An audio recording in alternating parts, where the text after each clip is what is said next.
Welcome, everyone. It's Matt, and today we're going to talk about Max Monday Roggenrola, a new Dmax Pokemon that, frankly, we're going to be using for Dmax Ho-Oh in the next 2 weeks. It's going to be coming out Max Monday on January 19th, and will be primarily out for that week. So let's go.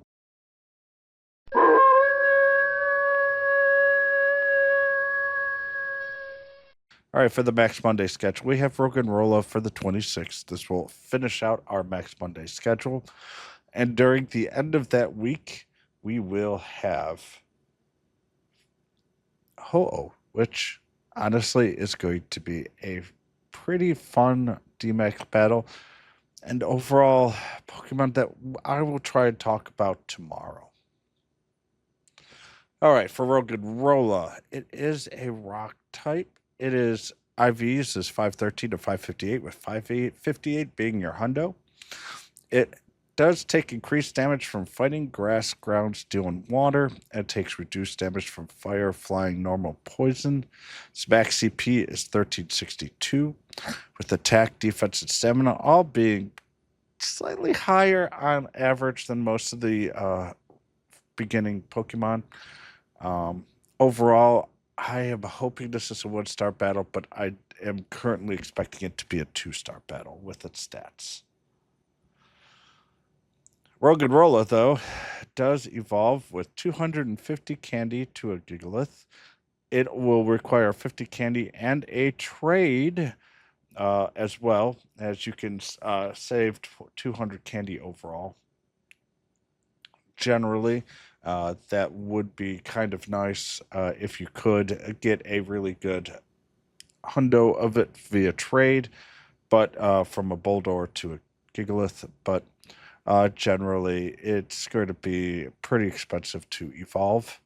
It does not gain an element, which kind of stinks. It still has fighting, grass, ground, steel, water, reduced damage, and fire, flying, normal, and poison that retakes reduced damage.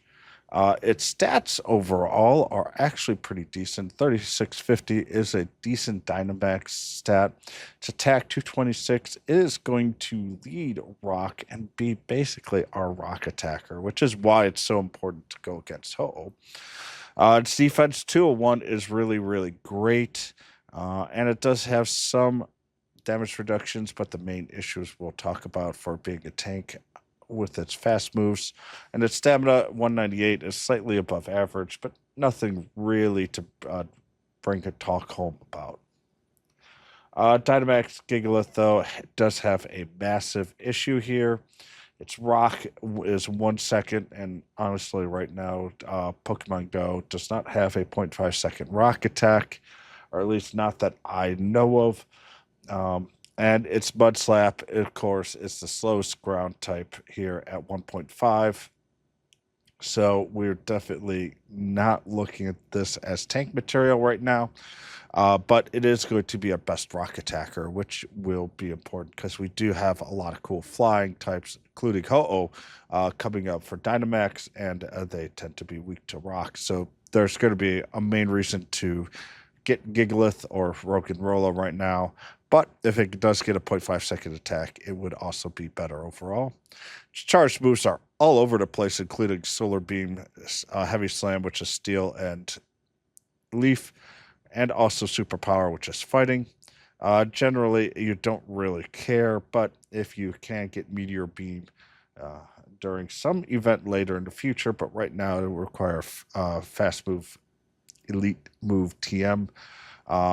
Generally, though, we don't care about charge moves, and you're not really going to be using Gigalith during any 4-star, 5-star, or 6-star max battles because of its slow, fast moves.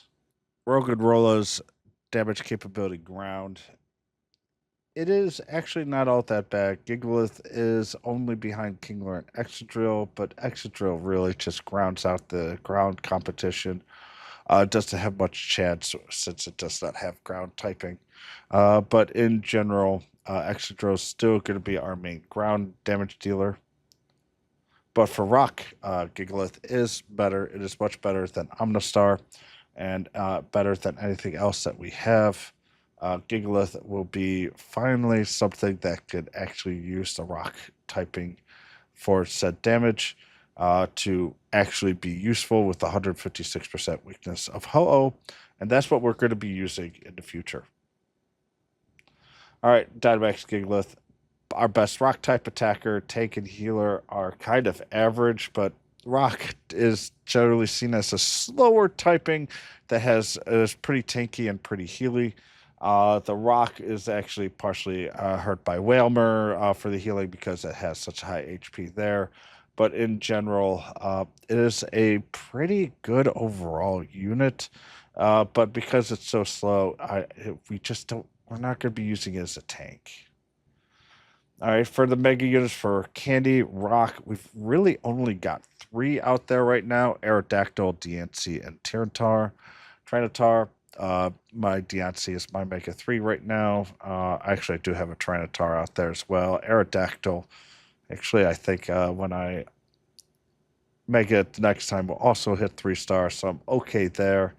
The reason we do this is first time Mega, get bonus candy, 7 times Mega to 29 times, get 1 bonus with 10% chance XL and 50 EXP. And the 30 times, which is level 3, you get 2 times bonus candy, 25% chance XL for all 3 drops, and 100 EXP. So it's about a battle plan.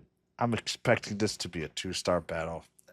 But if there is a chance it can be a 1-star, it will be a simple battle. Zacian, Zamazenta, and using Gmax, Grookey, or Machamp will definitely be your winner. Zacian is really going to just melt it in general. And honestly, I'm not all that worried about any of the damage overall that you may have. So is it worth it? Yes. Roggenrola is the best rock attacker that we have right now, and it will be useful against Ho-Oh. And just for that, I do highly suggest it. As a tank, rock Pokemon are just too slow, but if it ever does get a 0.5-second move, it will have some tanking capabilities. And overall, as a healer, it can heal, but it's not really a healing type. It's just an emergency backup. And honestly, at that point, you're just better off with shields anyways. If it is a 1-star, this will also be an opportune time to farm candy as well.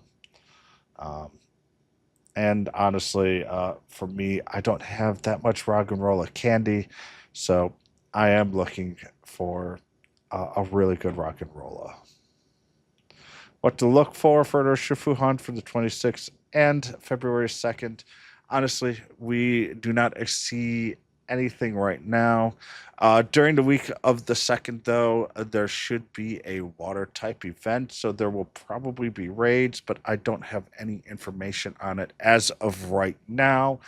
I won't be surprised by the time that I get this up. There might be some information on the raids, but we will talk about that during the next week. With that, I do greatly end this class. I will say, please like and subscribe if you enjoy this content. It really helps my channel. It's free for you, and it means so much more for me.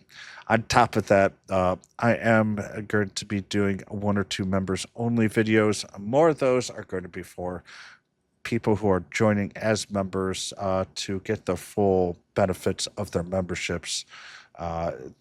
I realized that there's some confusion on how to get some of that done, so I'll be creating a video out for that. So don't worry, I'm not going to be going too heavily into my members only content right now. This is more just for an oversight because of other issues that I've seen. You can also join me on Twitch, twitch.tv/MadGuru, or my Patreon on Patreon/MadGuru. All help is really, really grateful, as that kind of helps me keep this channel going and allow me to do some events as well. But with that, that's all I've got. As always, I'll do better next time. Class is dismissed. Bye, everyone.